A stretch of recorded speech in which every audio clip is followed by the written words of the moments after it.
Twister Patrick and Hurricane Mary.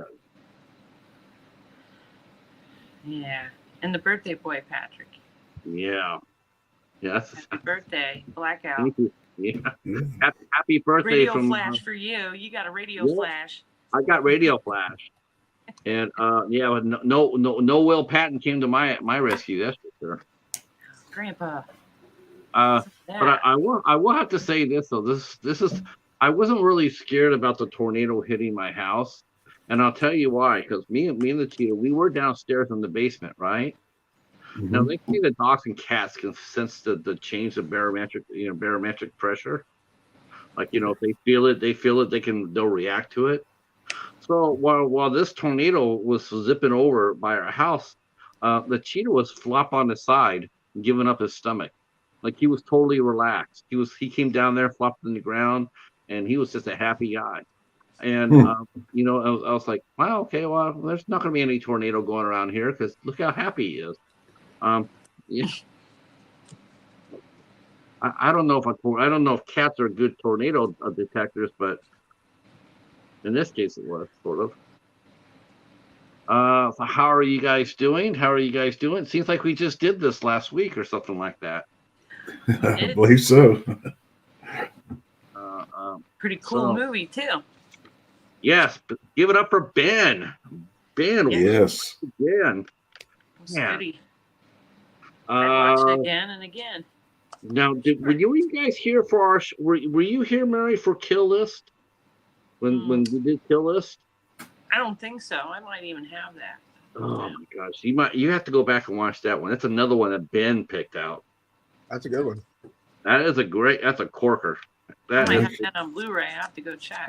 That's a corker. Sounds familiar. I have to look for that one too. Yes. Yeah. That movie's awesome. It's one of the movies that always like.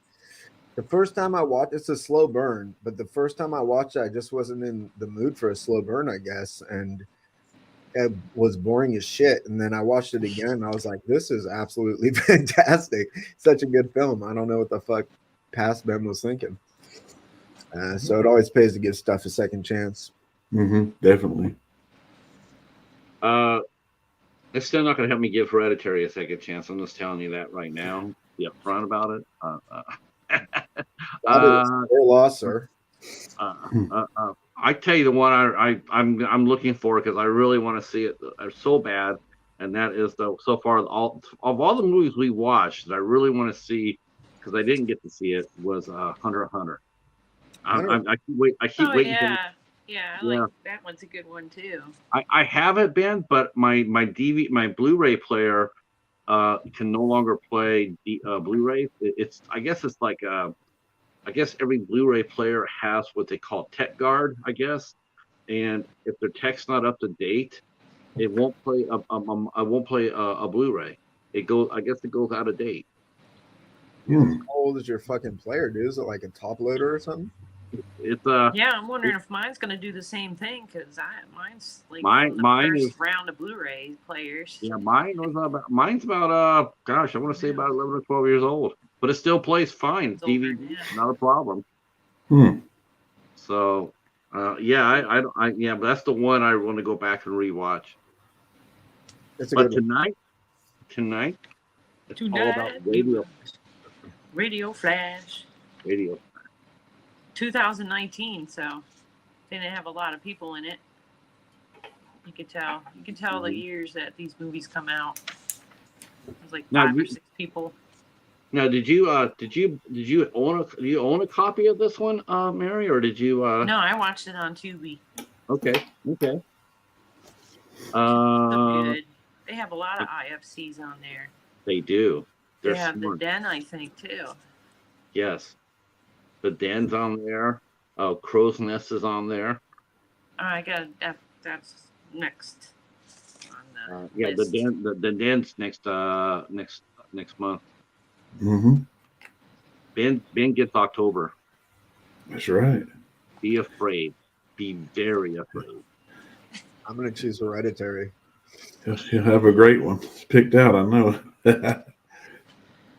Well, okay. if you choose Hereditary, I'm gonna pick the best Godzilla movie ever and replay it 24 hours and dedicate it to your name. Godzilla Raids Again. Hey man, sounds like a deal. Oh my god, I love Godzilla. I don't know if I can handle Godzilla Raids Again 24/7. Well, how about Yonggary? We can watch that one. I don't Or, even, or Reptilicus. I've not seen Reptilicus. You never saw Reptilicus?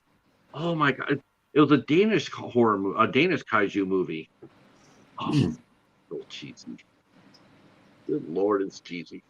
Oh wow, I didn't know that. I'm gonna have to keep an eye out for that for you. All right, Mary, lead us down the merry path of Radioflash.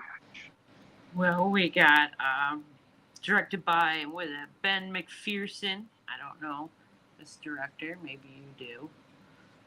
And Reese is played by Brighton's Charbino, and she was in The Walking Dead. And Carol takes her out because she goes psycho in it. She tells her to stare at the pretty flowers. Look at the flowers. She gets there. Yeah. Stare at the pretty flowers. I was taking care of the kids for you. No, Carol. I never watched this. I never watched that show. I heard about that episode.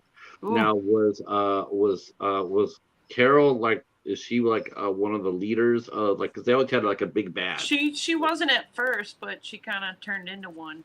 She was like in a domestically abusive relationship that she overcame, and then throughout this series, her character arc is she gets like stronger and stronger, but then kind of too callous, and then it sort of flips back around and she finds her ground. Yeah. Okay. So she kills this little girl looking at the flowers. Yeah, that was. So she was looking at. She was like supposed to be watching another little girl, or with her sister and a baby, and they went to go. I don't know who's the big guy that Carol went with. They came back. No, it wasn't I Ty. can't remember his Dude. big fella. Yeah. Can't remember his name now. Big dude. And they came back and were like, holy shit, she had stabbed the one girl. And she was getting ready to do the baby. Like, I'm taking care of him for you. So the little girl was crazy. Yeah. Well, I think she had already wasn't she looking at the Walk of the Dead as like they were still people, and it wasn't really a bad thing. And I think so. She'd already kind of shown she wasn't really thinking straight, I guess. She was crazy. That's a pretty heavy. That's a pretty heavy role for such a young actress, though. It was, and she was even younger than this. So she's 20 in this, or 19, I guess, in this movie. Maybe she's 21 now. And Dominic Monaghan from Lord of the Rings, one of the little hobbit fellas. And Grandpa Frank is Will Patton. He's in the new Halloween Kills and Ends, and he's in the hospital with Jamie Lee. Will Patton's a badass. He's a great character actor.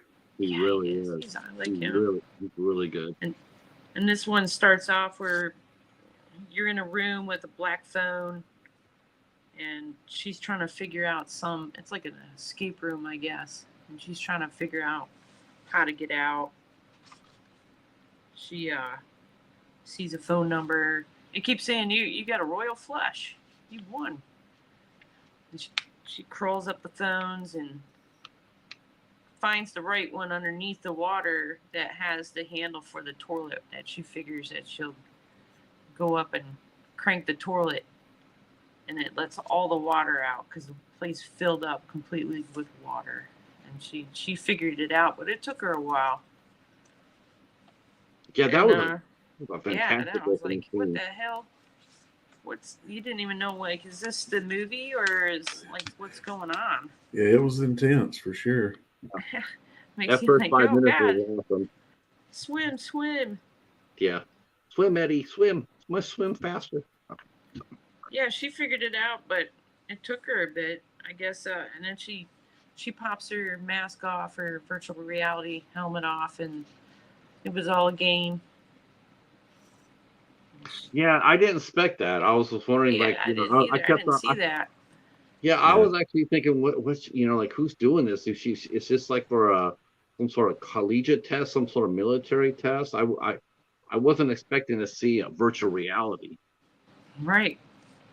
You could tell it was not actual reality though, because when she started, the toilet was on the ceiling, and when she ended, that was a good on the floor. Right. Maybe an escape room of some sort. A rotating escape room. That's a high budget escape room, man. Yeah. Well, that was a happening place where she was playing that. There was all kind of people in there. Yeah, everybody was in there. The gamer convention, or it's like an e-sporting event, right? So she was like competitively doing it or something. Mm-hmm. Yeah, she beat the other ones. They were there. They were still swimming. You could. They're still trying to get out. Yeah, I couldn't figure out what was going on, and then she rides home on her scooter. She said something in the escape room. You know, she says, "Don't dwell on the problem. Think of the solution." You know, like, you know, don't worry about what might not what might happen. Worry about how to prevent it. I thought that was right. And she was really cool under fire too, and you could see her demeanor when she got out of the room. Like, you know, she was a really level-headed person. It wasn't just about the games; it was just who she was. Mm-hmm. Like a problem solver. So if she's presented with a puzzle, she wants to solve it. That's just her demeanor. Yep. Super smart. And then she's telling him how she thought it was harder than she thought it was going to be, or something. She's talking to her friends on her computer, and her dad made her some cheeseburgers and stuff, and they're eating. And the light starts flickering around, and everything goes out. No Wi-Fi, no lights, no nothing. Kind of like Patrick's birthday. Yeah, talk about deja vu. You know, when I saw that on the TV, I turned around and said, I told the Cheetah, "Here we go again, buddy." Yeah. It's usually what I do on my birthday too, is prepare for a hurricane. I figures it's just coming a little sooner. That's fun, isn't it? Very much fun. So much fun. I can't tell you how much fun no power was. You know, the only thing that's missing from this, it had the noise and it had the wind and it had the howling. The only thing missing was from a Geigan roar or something like that. You know, then I would have been back in Japan. Some cows. Oh yeah, then I would have been in Twister for sure. Yeah, the Radioflash set her computer on fire too. Like zapped it. Mm-hmm. So I guess whatever was plugged in got hammered. Yes. And then looking at her computer, looking at pictures. Oh, did she go? Let's see. Oh, she said she'd seen some books that maybe in Grandpa's shop that have something to do. Know what's in it, like what happened to Radioflash. She's seen his stuff before. Like, he's not there, but they never say why he's not there. Well, I got the feeling that her father, who was Dominic Monaghan, right, was a widower, and the grandpa is his wife's father, and he had helped him out by giving them that house, you know, but he had a workshop back there, so I think that's why the grandpa didn't actually live there. That was just like, that was the message I got. It just seemed like they didn't want him. They didn't get along, the son-in-law and him, so they didn't really live there because of that. I thought they got along all right, but I don't think his son was taking, you know, being off the grid as seriously as his dad. But he respected his dad. I mean, he had all his dad's equipment there, and he still knew enough of the equipment that you know that he had used it at one time, maybe when he was younger. And I think her dad he didn't think things were as serious. He thought it was just a simple blackout and that they'd come back up in a few hours or whatever. Well, there was no real reason for him to think otherwise, right? I mean, Right. Yeah, I mean, right, it happens here a lot. It just thunderstorm, and then there goes the electric. We don't go, whoa. Right. We're done. We don't no longer have electric ever. Yeah. In fact, I guess her mom got sick with had chemo or got sick with cancer because they're looking at it on the computer or the pictures or something.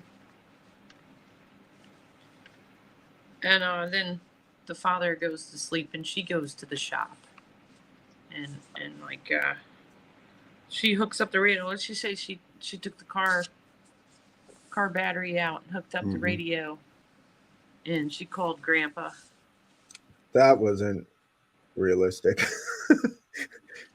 You can't take I mean, you have to do a lot more than just put battery cables on a AC powered thing. You know, batteries are 12-volt DC. That just yeah, power converter.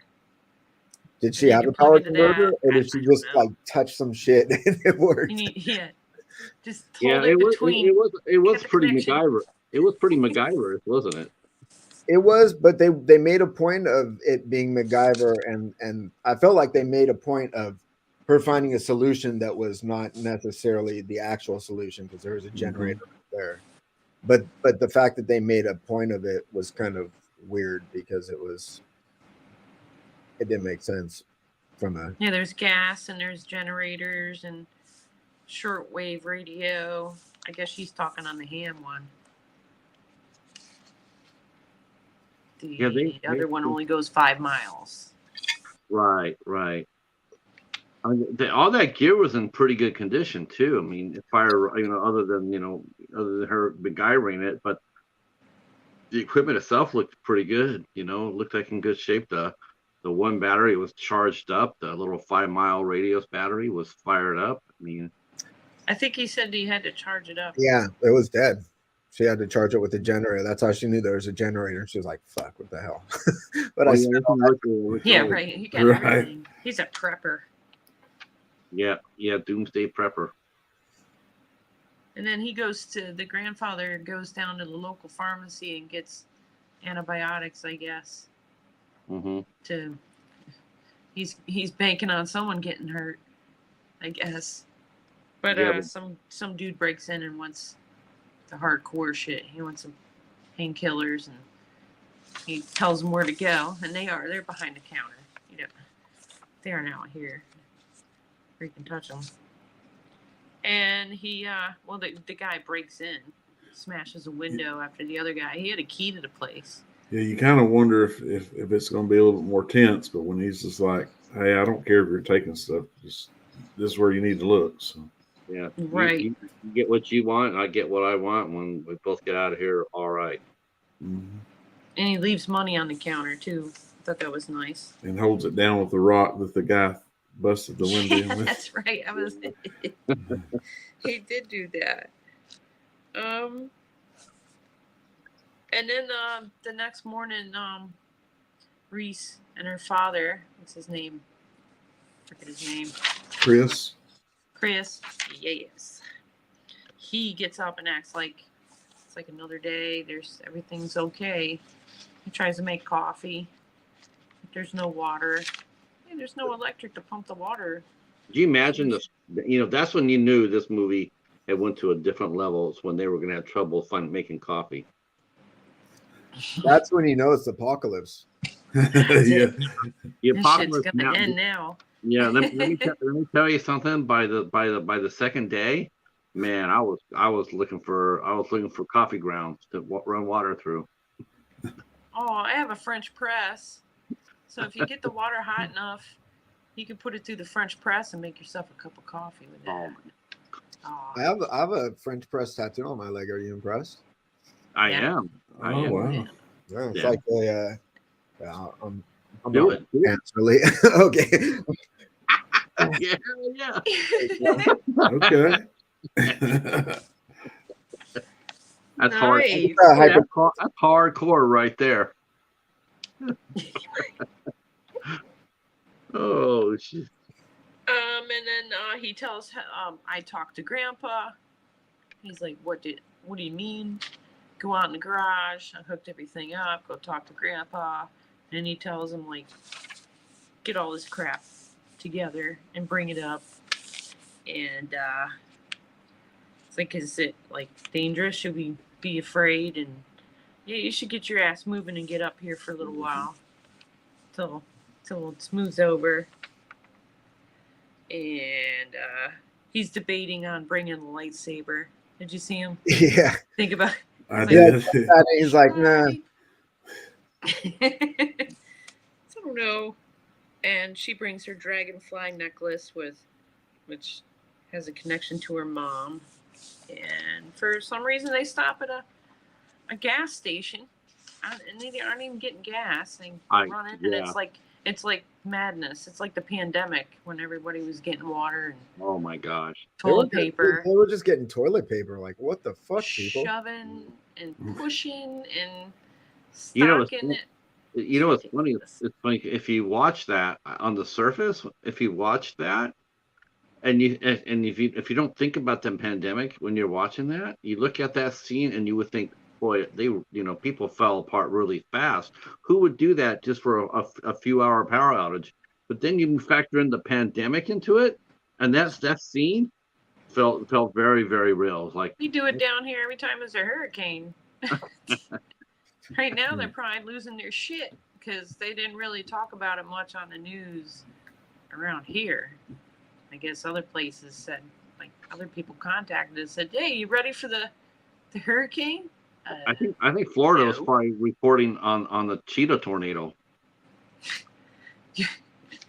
I didn't even know you got hit. Shit. We didn't know we got hit either until the next day, and I was like, "Oh shit! All right, that's only a mile away." All right.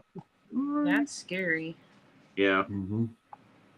So they are getting out of that gas station because shit's hitting the fan, and let's see. I think this is when they end up on the bridge, and I guess there's an accident, and she sees some long-haired hippie dude in the back of a truck, and she knows she's seen that guy before, and it's like a bad juju, bad guy to see. It's like the Grim Reaper. That's what I was thinking. The Grim Reaper, like, yeah. Everything's gonna be all right. She saw him the day her mom died. Right. So. Interesting character. And then they like click over to the father, and he's hunting, the grandfather, and he's hunting and gets a rabbit, and he's taking the land and God for his food, and he eats it raw. Why'd you eat it raw? I think he just ate the first bite raw. That was just a symbolism. Why? Well, he said some prayers, and it's like, you know, when you say whatever Christians do, and they're like, "Here's the body of Christ" and shit. It's like that. Yeah, before you eat the vanilla wafer and eat your grape juice, drink the grape juice. Yes. Yeah. I think that's what that was. I think he cooked, but I think the first bite was this symbolism. Like I feel like biting the deer heart when you hunt the deer, you drinking the blood. Yeah, some people do that. I think they did it in Red Dawn, right? Maybe Red Dawn they did it. I love deer blood.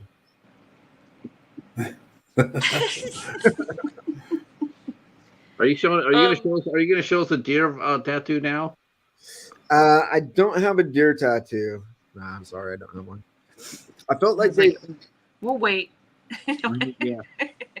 I feel like they kind of went out of their way to develop his character as being like this wholesome, thoughtful prepper dude who was like morally very like strong, right? Yeah.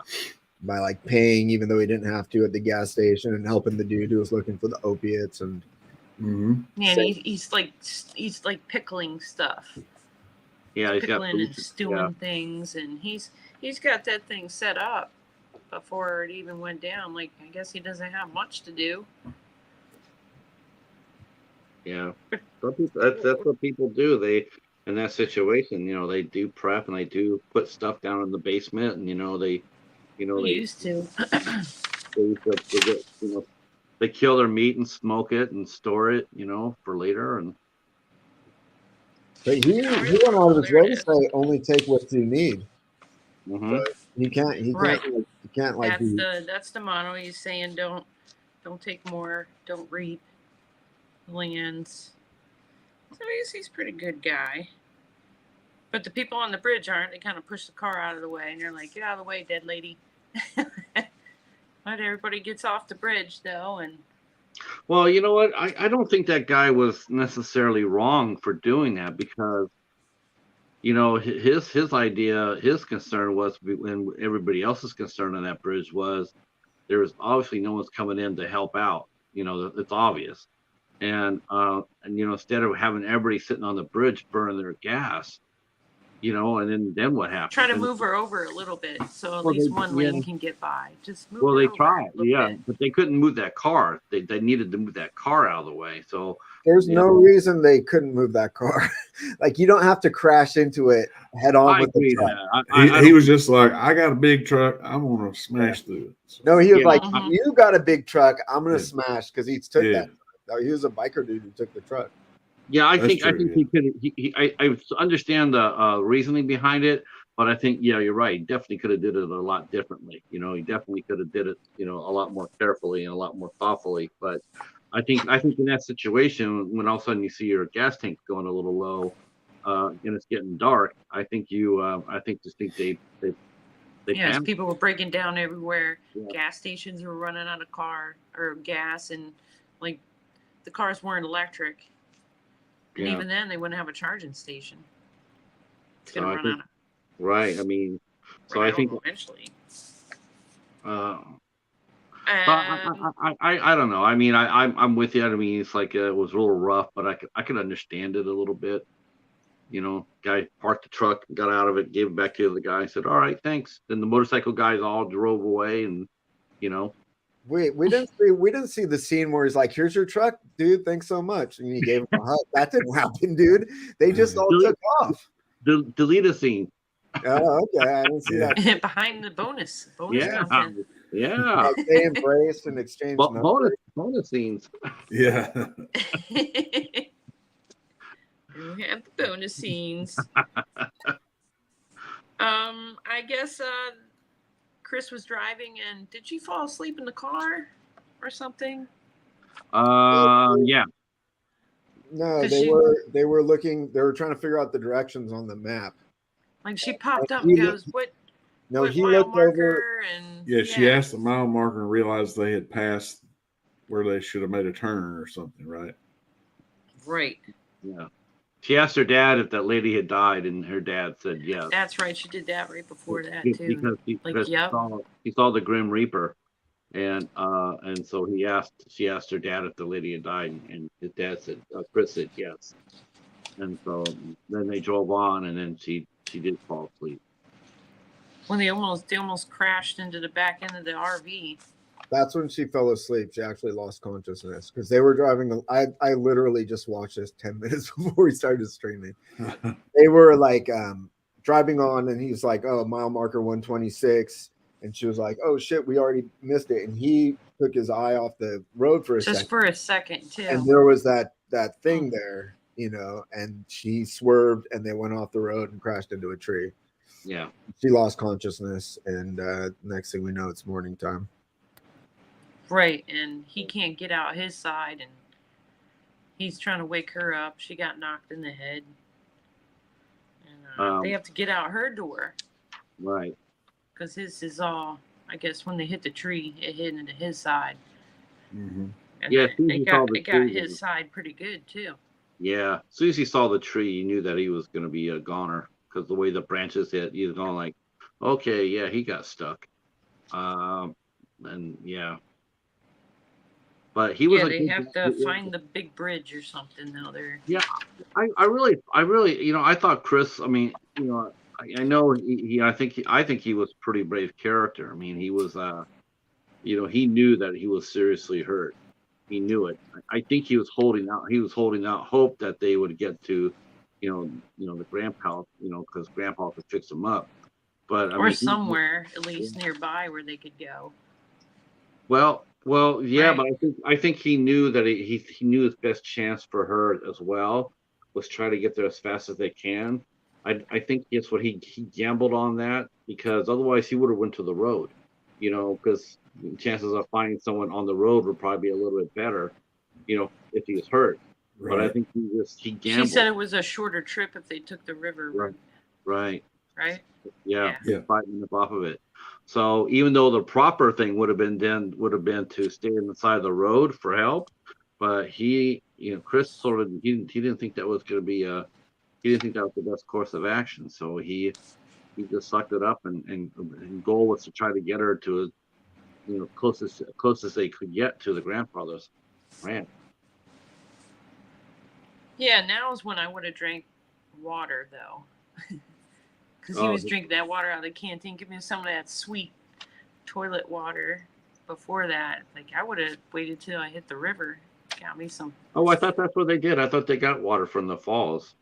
He had gotten it from the Oh, toilet. right. Yes. But then yes, they yes. dumped it out, I Initially, guess, and got some fresh. And then she put some moss on it Yeah. to filter it because it wasn't boiled. Or I mean, they had like all sorts of Gatorade and shit too. Like, at that point, there's no way they were like all fully dehydrated. They could add some Gatorade. It was only that night. Like, it was only a day right. long. They had like, what we got to drink toilet water for? We still have Sunny D's and things. We could.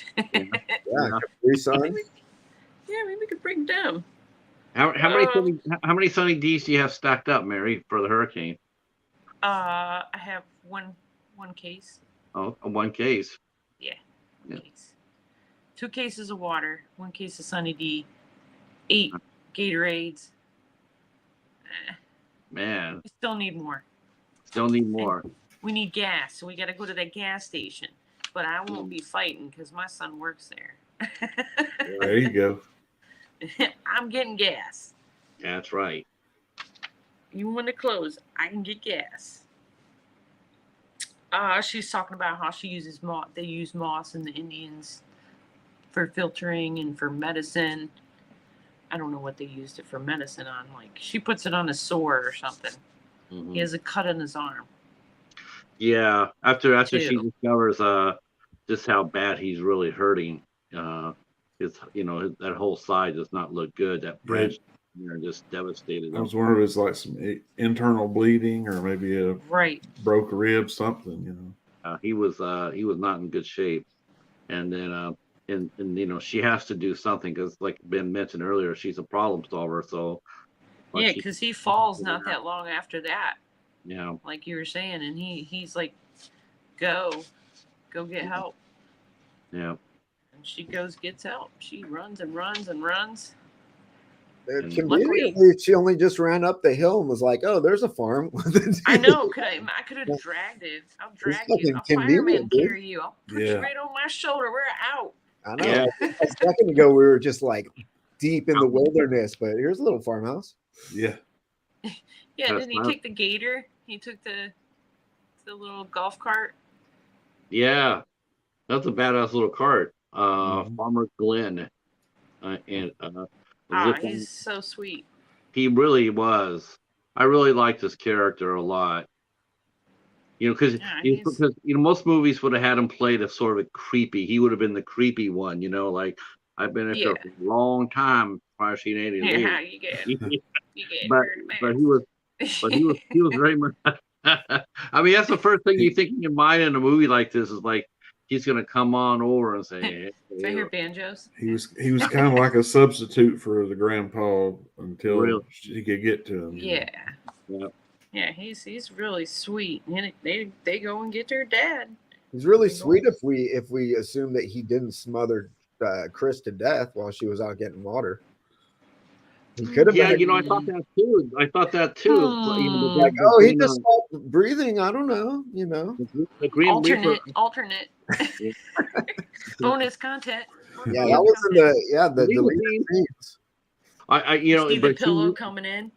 But she knew something was wrong when she saw the Grim Reaper, and she dropped her water, and she went out to go get some water, and she saw the Rastafarian Grim Reaper. That's right. He's like, He's oh de- no, man, that's he's trouble. dead, man. He's dead, man. He's up here taking a rest back with us, You better man. get back to him, man. And yeah, he says he just stopped breathing. And that was it for old Mr. Chris. Yeah, I've not had any EMT training, so he just stopped breathing. He just stopped breathing. CPR. I pushed that pillow on his face for 5 minutes. He just stopped. It was weird. I don't think Farmer Glenn was that devious, though. I think he seems rather surprised. Well, he was telling about how there's the people up here that are wanted, right? Yeah. So are you one of those? The yak. He's talking about the yak or something up in the mountains. Is crazy. Yeah, he's talking about all the inbreds up there. I knew the mountains up in New York State were like that. We knew some crazy people up there. Woo. Yes, sir. No, thank you. They bury him. They bury him out back on the farm. Yep. Unbelievable. He is toast. Chris is gone already. So the farmer decides that he's going to take her up to Grandpa's. I think he's got her map. Mm-hmm. So he's taking over for her. So she's in mourning. He's going to take her for a ride in his RV. And it's pretty nice. He tries to take her mind off things, look at the mountains, and here we go again. Look at the pretty flowers. Right. Right. Look at the mountains. Don't remember what just happened 2 seconds ago. And I run into some guy in the road. Oh, there's a bug. Okay. And the thing is, he really should have run over some guy in the road. No, just keep going. Just run his ass over.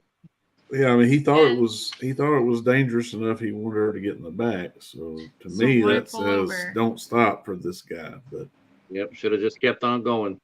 His gut instinct wasn't good enough. He should have just kept it going, like you said. But nope, we got to pull over and ask him, hey, how you doing? And he's all inside the RV looking at his amount of gas. And no, you got a nice setup here. Mm-hmm. And he tells him to get out. That's what he should have had his own gun pointed at the door. As soon as he said, that's a nice, let's see what else you got in here. That's probably what I would have said. I got this, and then pulled the trigger. That would have ended that curiosity trip quick. Unreal. So he shoots him. He shoots the sweet farmer. Yeah, it really sucked. Yeah, didn't like that at all. No. And then old Frank, the grandpa, he's been on the hunt. He's he's been on the hunt for his grandchild. He's found tire tracks. He is like a top-notch tracker because he tracks them from the middle of fucking nowhere to he just is like along the way. Dead. Well, if I was the person that came out of the accident, I would go this way, right? Yeah. Granddad has skills. Well, that was my whole thing is where did he know how did he know where to begin it? But I guess he saw the tire, the lead off the road there, and maybe he was like, maybe this could be something. But dude, he after they crashed, he found the crash, right? And he's like, oh shit, and then he's driving again, and then he just sees the farmhouse. He's like, well, let's go check out this farmhouse, Yeah. Right. There's blood.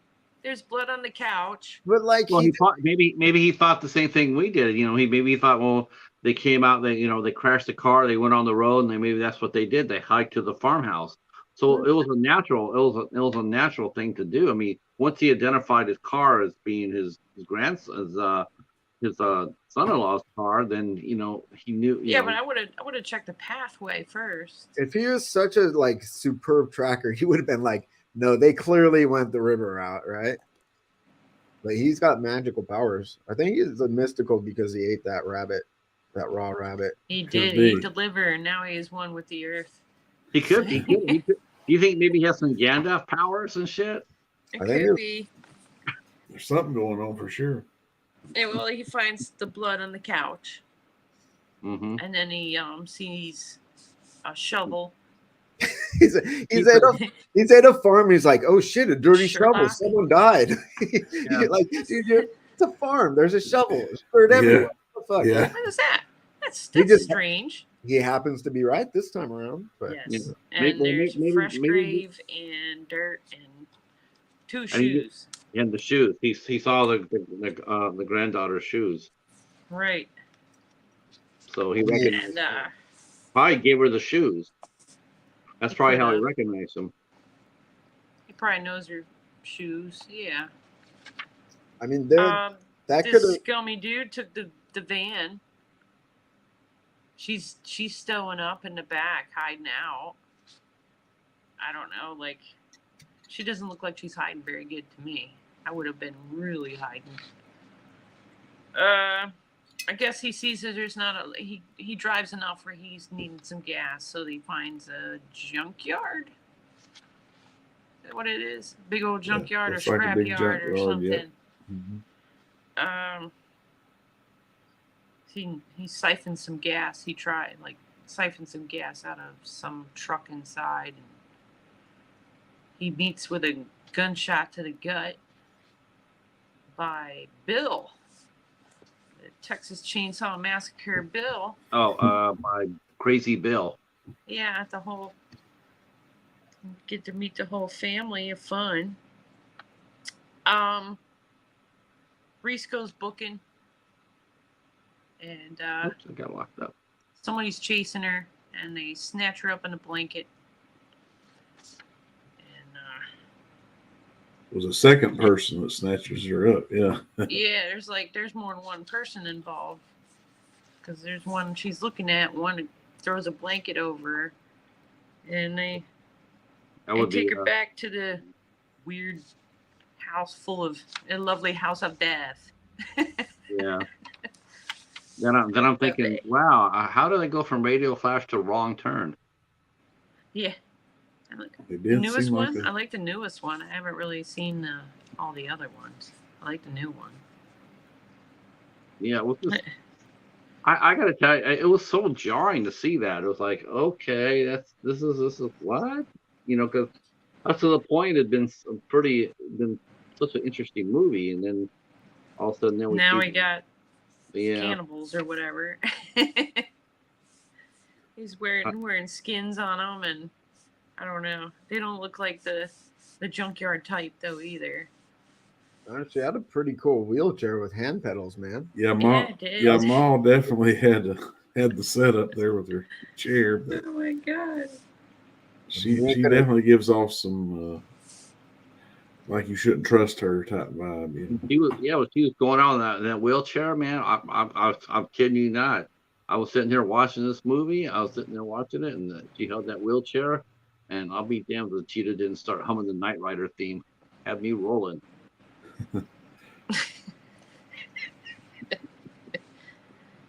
Oh, and then Grandpa Frank, he's still hunting, and he finds the old guy dead on the road.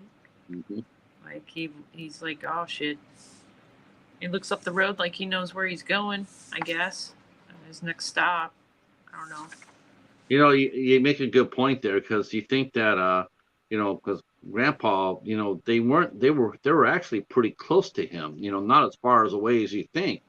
So it wouldn't be too far out to know that the Grandpa knew everybody within that section. It would be good to know. He would, him being a prepper like that, you want to know who your neighbors are. You want to know and what they're capable Especially of. that group. Yeah. So it didn't really surprise me to know that he was looking around like, I have an idea, because Frank's a smart dude and a really good tracker. Right. He's full of raw rabbits, so he's ready to go. And then we get to meet Bill's mother, Ma. I don't know what her name is, just Ma. Her name was Ma. And Bill's son, Quinn. Mm-hmm. He's in the corner, eating like normal people do in the dark. Yeah. That's what I was doing for 3 days. Is that what's your birthday dinner? Yeah. What did you have for your birthday dinner? I don't know. It was dark. You couldn't see it. You couldn't see it. Sucks. I can tell you. The only thing I can tell you for certain, it wasn't a rabbit. That's the only thing. Right. I can do. We kind of find out later why he might not want to sit at the table, because of maybe how he's treated. So He treats him like an animal. He's the Leatherface of the bunch. Yeah. And they were asking, like, what are you doing here with your dad and stuff? And she's like, that wasn't my dad.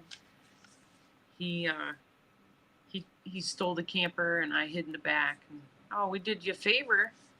We saved your life. You should be happy that we saved your life. Oh, sure. And the way you kidnapped me, I feel so grateful. Yeah, I thought they were gonna, once they found out that she had nothing to do with that guy, that maybe they'd be like, oh, okay, well, we'll help, stay here overnight and get you on your Where were way. you going? Yeah, but they kind of did do that, but Ma was like, oh, you see, Bill, like it turns out like you were justified in killing that guy. Like that was a bonus or something. Like he would have just killed him either way, obviously. But now you're justified. Yeah, now he's a hero. Yeah. You're my hero. Yeah, so they're all crazy. She goes to bed upstairs in a cot and then tries to wait till everybody falls asleep and sneaks out, but Ma has hawk ears and hears her sneaking out, and they go and hunt her down with the truck. Chase her and send Quinn after her, but he won't do nothing, and he's smacking the shit out of that boy. It's real nice father. And they snatch her up again, and they put her in a shed, I think. They hung her from a tree. They hung her from a tree. Oh, they hang her from the okay, tree. That's right. Okay. Yep. Yeah, they hang her from the tree, and in the basement. she wakes up with Bart the bear sniffing her feet. It's almost They like used her for bait, they right? were using her as bait. Yeah. Well, they love that because she was eating a meal and she's like, it's your first time eating bear. And yeah. From your town, you're not really going out to eat bear. I wonder if she asked them if they saw backcountry. Yeah. That was a real bear in this film. Oh, it was a real bear on the other one too. Yeah, that was a real bear. Maybe. Oh no, it's in there. Yeah. They had pictures of the cast and crew with the bear. They take her out and say, hey, you might like it here because there's just me. So I don't know if she's trying to hook her up with Bill or Quinn or both, or like. I like her big bargaining chip was, why don't you take a rock in that chair real quick? Like, how you like that? Yeah, here we Pretty are drinking right? tea. That chair will rock. And we drink some tea together on the porch. Mm-hmm. And there's chaos in the city, and we're chilling like a villain. No. So she says no go. I'm not taking that deal. I'll rather stay in the basement, but I think it's a shed or cellar, wherever they're saying. And does it when Quinn did she cut her things off, didn't she? Yeah, she cut her things off, and then she hid the radio. They missed that. Then Quinn showed up and gave her a bag. Yeah. With their stuff and Apple, iPad. Yep. Pictures. Found her resolve. But she had the battery on her before he did that, and so, but he knew that she was still out of range. They can't be too far though, because I don't think they go too far. They run for a while after they get loose. But anyway, she asked him to go get a rope because isn't this where the carpenter ants? Yeah, the carpenter ants start eating on her apple, and she sees they ate on the wood. And why didn't you just break through the wood that was ripped open there? Just bust through. It's right there. Well, let's think about this. Let me get a rope and come from the ceiling. Yeah. Why? I can just kick this rotten piece of board out. It's right here. I can do it. You don't need to get a rope. I can get out of here just fine. I feel like she could have picked that lock too, based on her sort of problem solving skills. She had a Me fucking too. paper clip in that lock. I mean, that thing's like no match for her. Right. But you know what they did though? They sort of like this is the problem I have with the last third of the movie was they took all that they had shown and had built her up as being a problem solver and a thinker on her feet, fast thinking on her feet, and then the last third is basically she is dependent on everybody else. Like when getting out and running and when I don't know, it's sort of like they sort of made her almost like a passenger, she's supposed to be driving the car, but all of a sudden now she's just like off to the side. It's like, but she's a badass. Let her. She should have been the one getting out and rescuing Quinn. It shouldn't have been Quinn rescuing her. That would have been Right. That would have been more her character. Yeah, but they had to bond somehow, right? And they would have bought it, for her to get him out of there. Yeah, but us as viewers had to see him go through the trouble of finding the rope and falling in, and then them being like, okay, let's run out together. I'd do anything for you type guy. Yeah, it was like Halloween ends all of a sudden when Corey and Allison just fall in love like after they have a fight on their first date. Yeah, it was just good to see that he realized what they were doing was wrong and that she needed to get out of there. So. Yeah. And that's when they, like you say, bond. Is when they're running. They ran for so far. They're so far ahead before the Bill D realized the rope was in there. They were like, well, let's wait and go by this waterfall, and I'm gonna wash your face. Excuse me. And then you're hungry. I gotta get you some blueberries.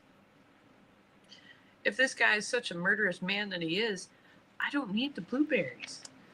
Yeah, it seems like they could have used a little bit more sense of urgency there. I don't want to wash your face either. Let's go, honey. Yeah. Keep running, but she's being sweet and she's washing them and saying, I just want to see you, because they treat him like a dog. He's a human. And she's being sweet, but she tries her the short wave again. So they got to be getting closer, saying where they're at, what river they're at.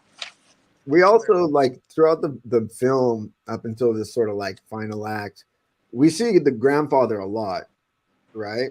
We every few scenes we're cutting to him and his investigation and tracking and stuff. And then for a long time we don't see him, but he's coming back. So for me, I didn't actually feel like they were in danger at any time. I didn't feel like the movie was going to end with her going back and being like some child bride of some hillbilly dude or something. Yeah, this guy. I thought she would do the killing though. I really did. I did think that she was going to end up killing Bill. I was like, kill Bill. Hey, that's a good name of a movie. Yeah. I did think that she was going to. I thought she would be the one to do it. She's going to say, hell no. This is as far as it goes, and they're going to go after it. How she was going to kill him, or if they were both going to kill him, I don't know. But that's just the impression I had initially, a little bit. But toward the end of the movie, when they're running and everything, I was just going like, yeah, that's not going to happen. What's going to end up happening, and that's pretty much what happened.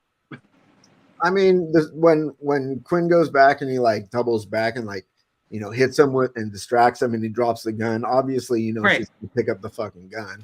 Right. And but she didn't. She just stood there. She just sat there. And Quinn's getting his head beat in, and she's just sitting looking at the gun, and then she sees the Grim Reaper looking down at her, and says, "I'm not afraid of you." Well, yeah, you are, because you aren't getting up. Get up. Yeah, let's talk to the Grim Reaper and more saving that Quinn. Thing? Hit the ground. Yeah. It would have been I didn't get the I didn't get the feeling like a lot of time passed. I felt like the gun dropped and he was getting his ass. You can land 8 punches in 4 seconds, right? So I feel like she took a second to figure out what she should do. It didn't feel like she was there for 15 minutes waiting or scared or anything to me. It just seemed like Bill was just wailing away on that guy, and he was gonna be, damn near beat him to death. And then when like, damn, somebody better step in here in a minute. He was going to stab him, right? Yeah, he pulled Yeah, he had the big knife up. He did. Yes, right to the chest. He was going to go for it, and it looked like The end. Reese shot him, but it wasn't. It was Grandpa standing behind her. Yep. Good shooting. It could have been Reese though. There's no reason, like if Grandpa just like stood there for 4 more seconds, she would have shot him. Mm-hmm. He did it for her though. He's the yeah. I mean, maybe that that's the thing too. Is like, do you really want to see a young girl that young shoot somebody? So so it's sort of good for the grandpa to come down there and take that off her shoulders a little bit. Yeah. And I'll do that for you. And he only needed 1 shot too. That's for sure. I remember there was a part where they were on the porch before this was happening. Grandma was on a porch in her crazy wheelchair, and she turns over to Bill and says something. And I played that part like 3 times. I could not hear what she was saying. She said something nasty to him and spit at him. Was it about the way he was treating Quinn? Maybe she said something to him one time. There was a point where she was like, "Someday that boy's going to hit you back." Mm-hmm. That's what it was. Okay, I was like, I can't hear it, and I couldn't find the closed caption button. But they get to Grandpa, and Grandpa's got everything set up, and they got Quinn all cleaned up, and he's upstairs on the computer, I guess, looking at the pictures because they got it dried out, got it working again, and the presidential alert pops up. Mm-hmm. And people are like, "Where you at, Reese?" Things are coming back online, and that's the end. So seeing all those notifications come in by the hundreds. All that chaos happened for nothing. Well, no one needed to kill nobody. It would have been okay. You just relax. I feel like there was sort of like this, like I don't know, like a little wrap up speech she had that we didn't really need so much. I felt like the film could have ended stronger. Yeah. They introduced weird shit. No one knew why it happened. Grandpa says it was a false flag. Quinn found a way to distract himself, like he's like on like whatever social media or some shit, and then you see the presidential thing, and then it goes to like some weird like wire shit, and you're like, okay, yeah. EMP. That's the funny thing about the EMP. You're not coming back from that. EMP, it destroys a lot of electronic. I mean, right. That's like I said, whatever was plugged in got trashed. So. Yeah. It's just an electromagnetic pulse. There is coming back from that. It can destroy some electronics, but it's not like stuff will work. It's not like, well, it would take time to rebuild infrastructure. Like you're like when it would destroy, especially today's world, it would destroy any and all cars, anything, any device you had, any computer out. And the thing is, what destroys it. I mean, yes, you could replace it, but it's not gonna. It would take a long time to rebuild all that. Well, didn't she say it only affected a certain part of the U.S.? Like it wasn't the whole.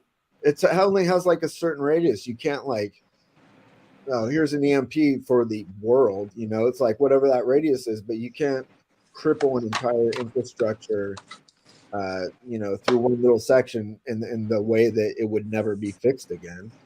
Oh yeah, it would be fixed, but it would be a very long time. It'd be more than 3 days.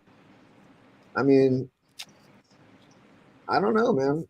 Do you see people like when there's like big major emergency things, people step up, Remember back when they had that massive power outage back in 2002, 2003, where like the East Coast went out, or yeah, I was there for that one too. That was not fun. That was crazy. Everything died. I mean, there was nothing open. I mean, everything. That was a transformer, explosion or what have you. But I mean, here when the power went out, it's funny. It's like I walked my subdivision and it was deader than dead. Then I could go down. I could go down to the next subdivision and they had power. It was just weird. It was weird. But yeah. And then the last thing they had was a president announcement, and I was like, oh boy, I wonder what that's going to be about. And then they ended the movie. But I'm with Ben. I think the movie could have ended stronger.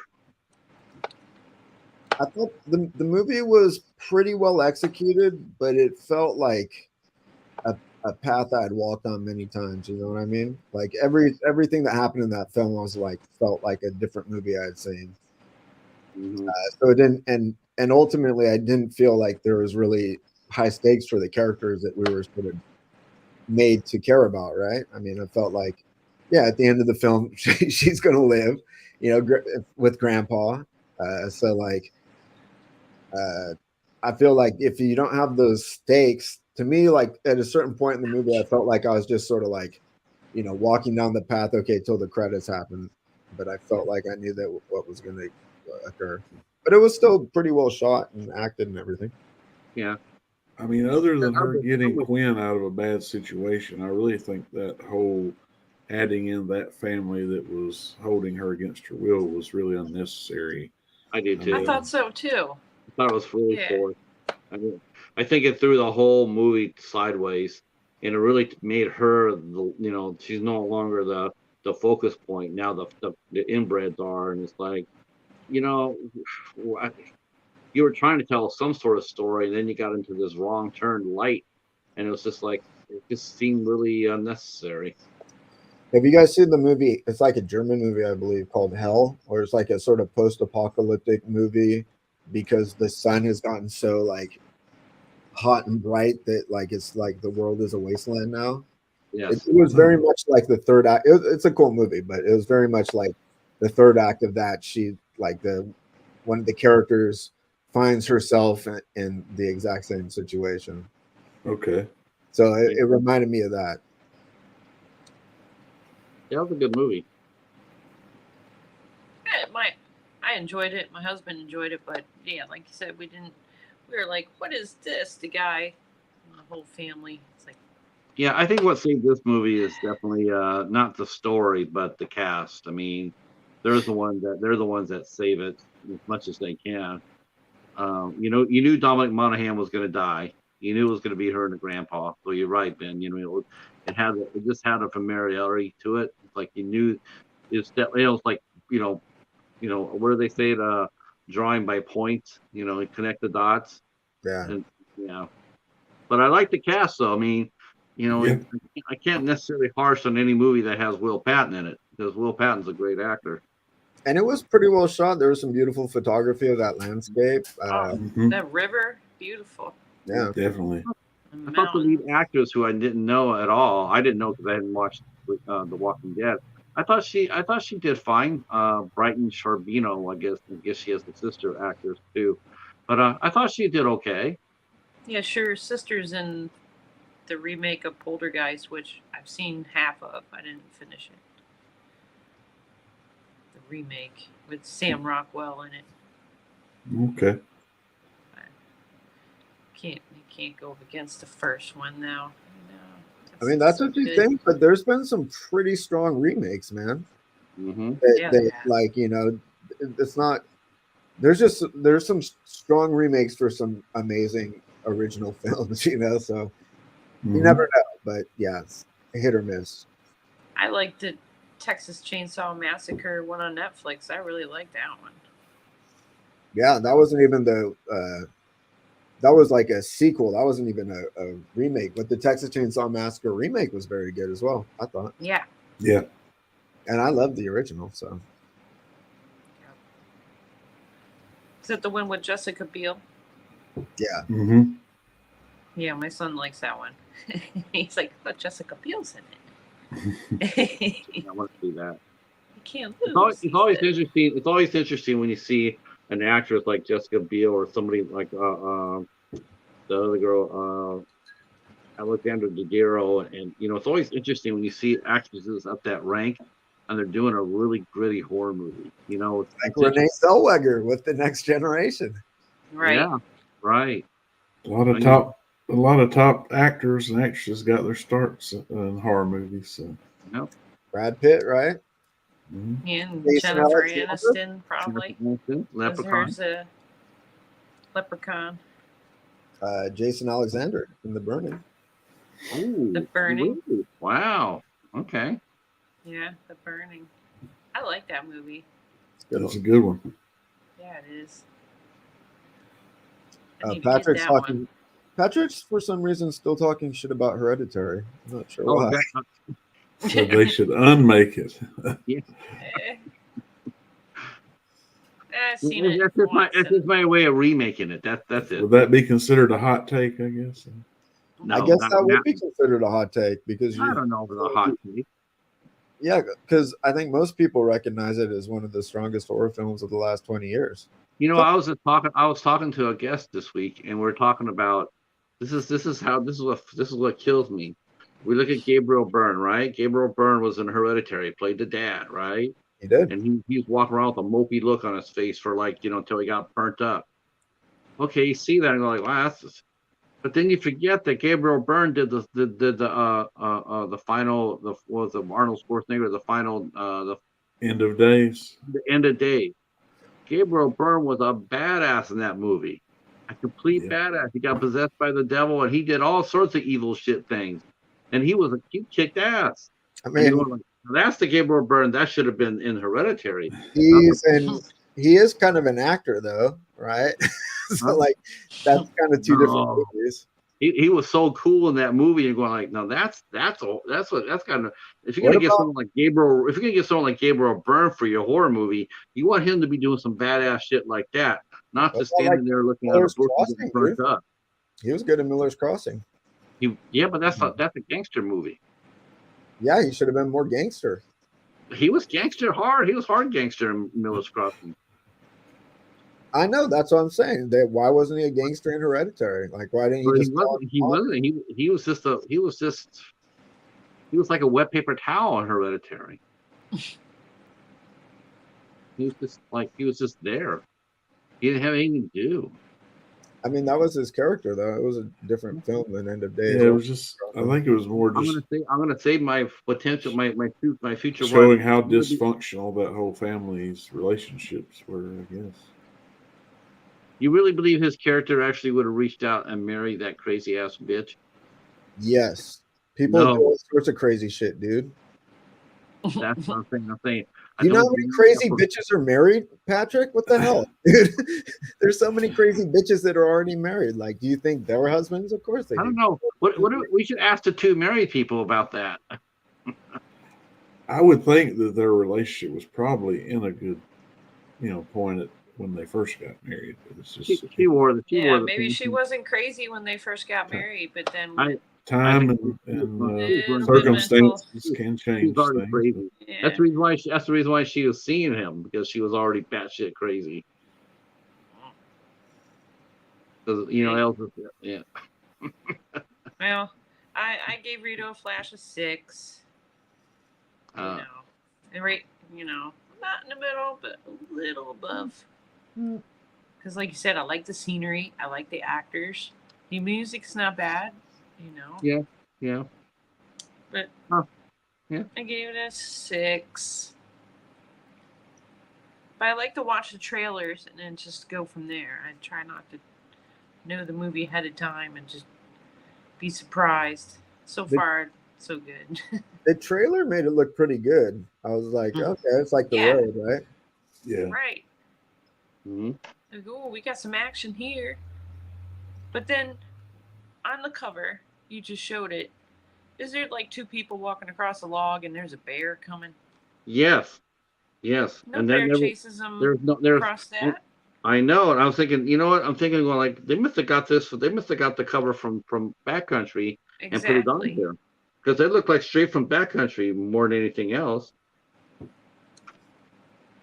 She's hanging around the waterfall in the one. Mm-hmm. But maybe the alternate cover was that. No, we gotta use this somehow. Yeah, you got any extra pictures laying around from Bear Country? Oh yeah, okay, thanks. Yeah, the only time you see the bear is when he hunted or baited. trying to eat her feet. That's it. That's it. What'd you guys think? Would you rate it? Probably 6 too, right? I go with a 6. I go with a 5, but I gotta give an extra point for. Now we're never gonna know what that extra point was for. This is bullshit. You should have ate raw rabbit, dude, before you started talking. Go on. I said what? That's what you have. See, that's worth an extra point right there. Where were you gonna give it? Where were you gonna give it, Ben? It's hard. It's kind of hard because there was nothing particularly wrong with it, but there was nothing that felt new about it. So it was executed pretty well, but it was also execution of ideas and concepts I had seen across a bunch of other films. So I'd probably give it maybe like, I think of 5 is almost like, I guess 5 would be average, but 5 is almost as like a shitty ass movie to me. So I'd probably bump it up like 5.5, 6 or something like that. Then you add on the point there for the rabbit scene, and then you got to like her 7. Yeah, but then I also took the point away for the grandfather having supernatural tracking powers. It's sort of washed. Yeah, I'd say about 5.5 is good, which is still higher than IMDb or Rotten Tomatoes gives it. So I think it's a little bit better than what they would have you think. But yeah, it's not a bad one. It's just the only part that got me is, like you said, the family up there in the woods, but then we wouldn't have met Quinn. That's true. That's right. We had to meet Quinn. Anything new going on this week for you guys besides your hurricane cleanup or your tornado cleanup? Well, I'll be working on that tomorrow. I had 2 interviews. One might not happen because my guest I'm supposed to be talking to, he was also in the eye of the hurricane path, so I might not be able to talk to him. So I might be just down to one guest this week, and that'll be actress Morgan Thompson. Okay. And that's all I got. What you got, Ben? I'm gonna be doing some TIG welding, some machining, probably sing a few songs. I've been editing. I did a cover of Mr. Sandman, so I'm editing Halloween footage. Do a cappella right now, Mr. Sandman.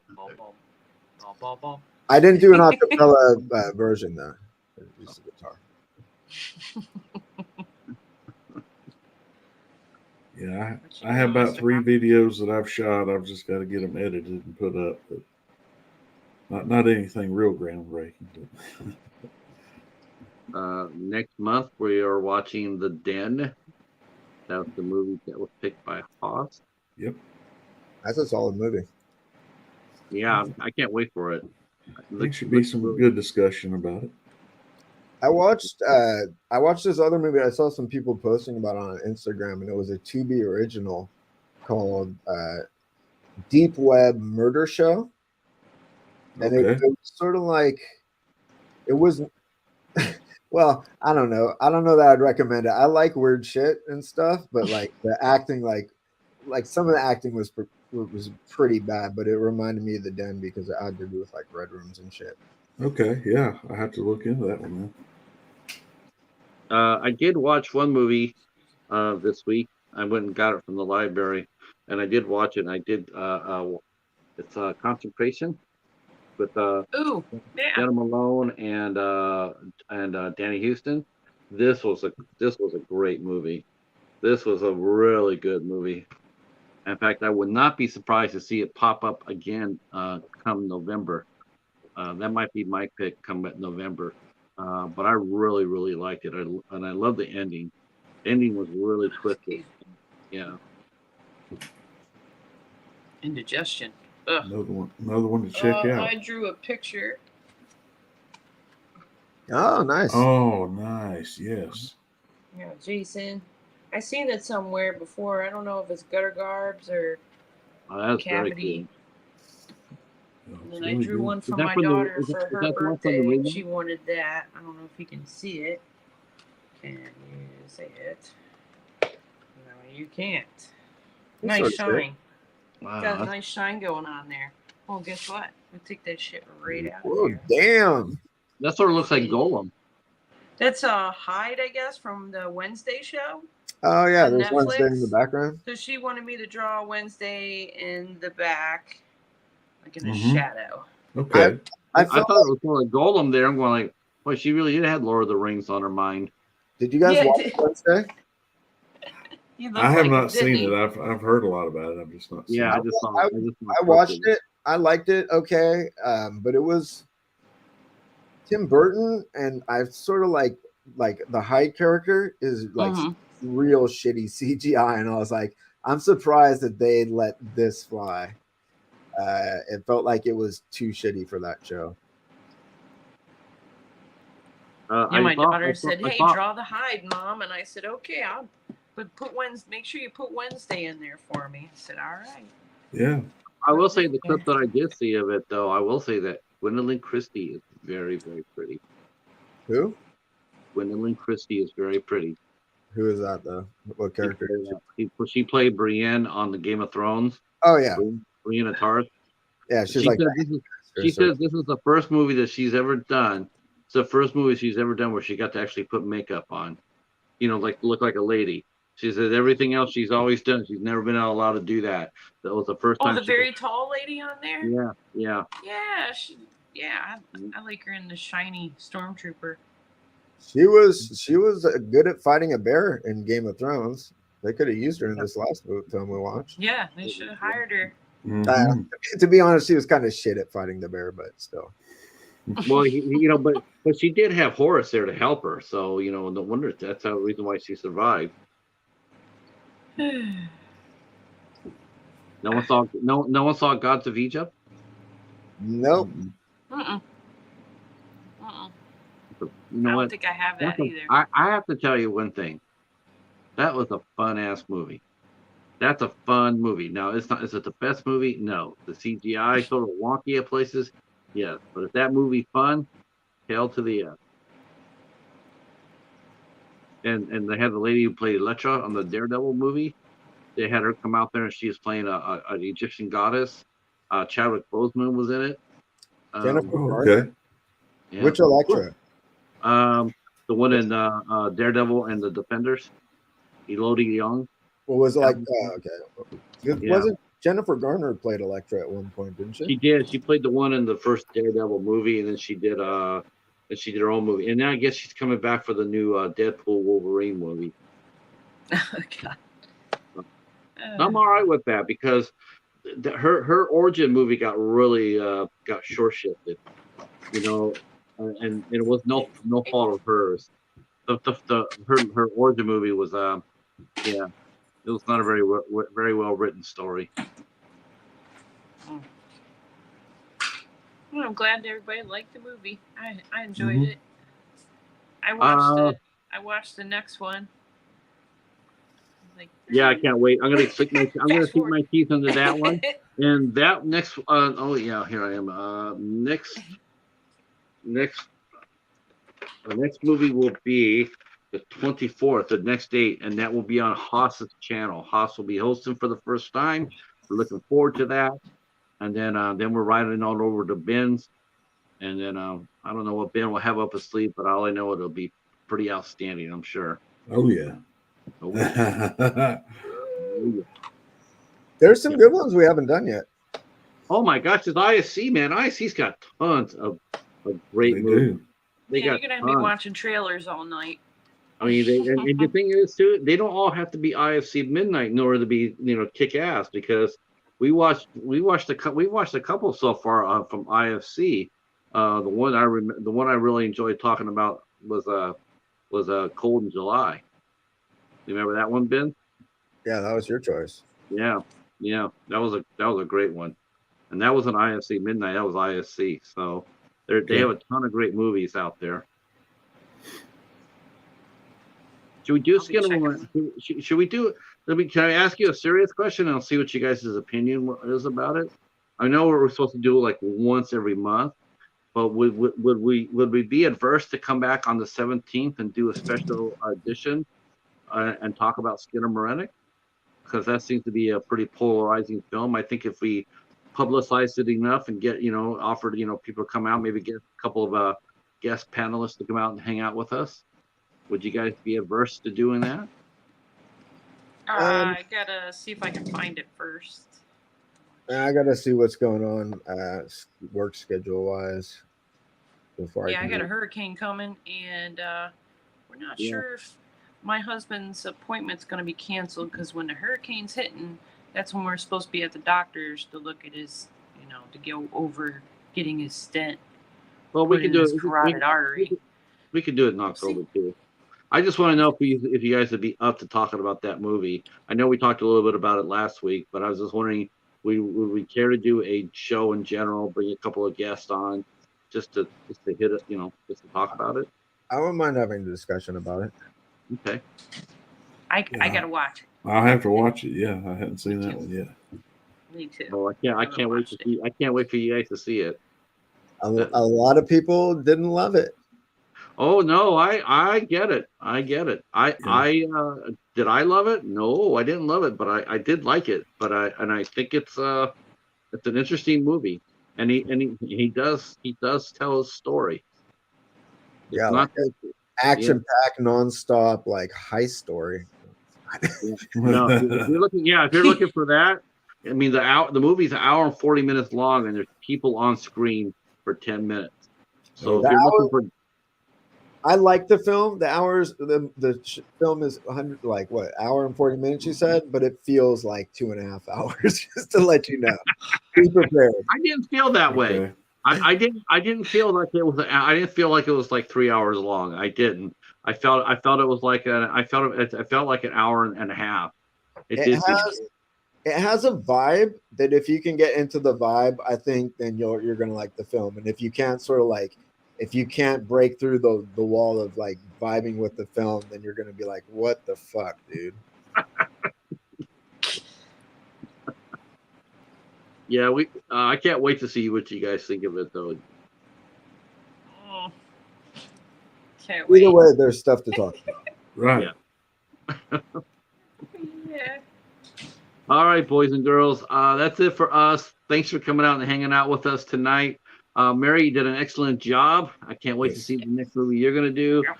Next month, we are headed to Horror with Haas's channel on September 24th. So look for that. And we will see you next month. Thanks for watching, and have a great night, everybody. Peace out, y'all. Yep.